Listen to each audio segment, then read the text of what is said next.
வணக்கம் friends, welcome to Ramani's recipe diary. இன்றைக்கி egg omelette செய்யலாங்க.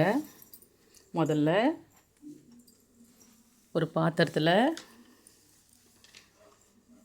4 முட்டை எடுத்து வச்சுருக்கேன். 4 முட்டையும் உடச்சி சேர்த்து விட்டுக்கலாங்க. இது போல் 1 by 1 4 முட்டையும் சேர்த்துட்டு நல்லா முட்டையை ஒரு சேர அடித்து விட்டுக்கலாம். மஞ்சள் கரு நல்லா கலந்து வரும், அந்த அளவுக்கு கலந்து விட்டுக்கலாங்க. கலந்து விட்டுட்டு பாருங்கள், இது போல் மஞ்சள் கரு நல்லா கலந்து வந்துவிட்டோம். இது போல் வந்த உடனே நாம் தேவையான அளவு உப்பை சேர்த்து விட்டுக்கலாங்க. மிளகாய் பொடி, ஒரு பிஞ்ச் அளவுக்கு மஞ்சள் பொடி, உப்பை சேர்த்து கலந்து விட்டுக்கலாம். நல்லா ஒரு சேர கலந்து வரட்டும்.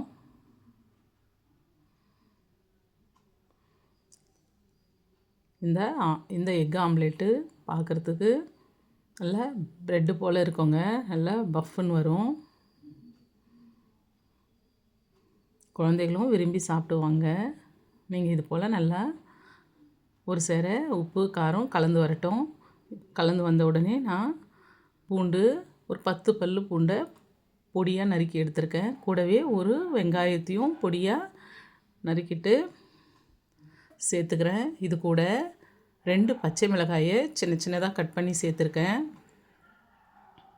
இஞ்சி சின்னதாக ஒரு துண்டு நல்லா பொடியாக நறுக்கி சேர்த்துக்கலாங்க. இதை நம்ம தேவைன்னா சேர்த்துக்கலாம், இல்லைனா ஸ்கிப் பண்ணிடலாங்க. இது கூட நாம் தனியா இலைகளையும் சேர்த்துக்கலாம். நான் இங்கே சேர்க்கலை, விருப்பப்பட்டால் சேர்த்துக்கலாங்க. இது போல் நல்லா கலந்து விட்டுடலாம். நாம் இந்த வெங்காயம் பச்சை மிளகாய் பூண்டு சேர்க்காமையும் செய்யலாங்க. அது போல் செய்தோம்னா ஃபுல் அண்ட் ஃபுல் கேக் போலவே வரும். நான் இங்கே வெங்காயம் பூண்டு பச்சை மிளகாய் சேர்த்துருக்கேன். இது போல் சேர்த்துட்டு ஒரு அகலமான பாத்திரத்தில் எண்ணெயை தடவிட்டு இது போல் நம்ம கலந்து எடுத்த எக் மசாலாவை சேர்த்துட்டு ஒரு ப்ரெஷர் குக்கரில் கொஞ்சமாக தண்ணி அடியில் ஊற்றிட்டு மேலே இந்த பாத்திரத்தை வச்சு குக்கரோட வெயிட்டை எடுத்துடலாங்க. எடுத்துகிட்டு இது போல் ஒரு 15 நிமிஷம் குக் பண்ணி எடுத்துக்கலாம். நல்ல பூ போல் வந்திருக்கோங்க. பாருங்கள், 15 நிமிஷம் முடிஞ்சிடுச்சு.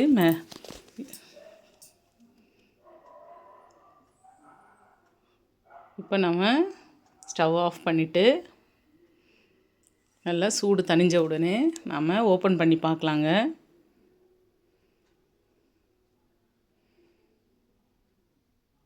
நல்லா மேலே பொங்கி வந்திருக்கு பாருங்கள், இந்த அளவுக்கு. இதை மேலே லைட்டாக நம்ம ஒரு ஸ்பூன்னா இல்லைன்னா சாக்கில் லைட்டாக ஓப்பன் பண்ணி விட்டுட்டு சுற்றிலும் நாம் வேறு ஒரு பிளேட்டுக்கு அப்படியே ட்ரான்ஸ்ஃபர் பண்ணி விட்டுடலாம்.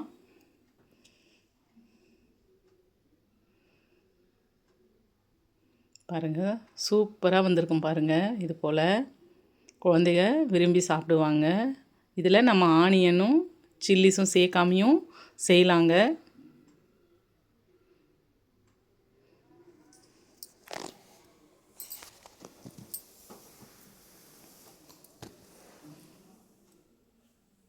இந்த சேனலை இப்போ தான் முதல்ல பார்க்குறதா இருந்தால் என்னோடய சேனலை சப்ஸ்கிரைப் பண்ணுங்கள் ஃப்ரெண்ட்ஸ்.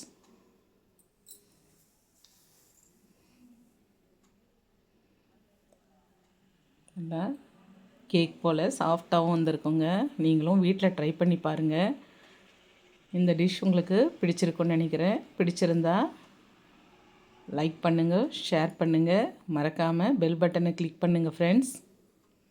சுட சுட மசாலா எக் ஆம்லேட் ரெடி.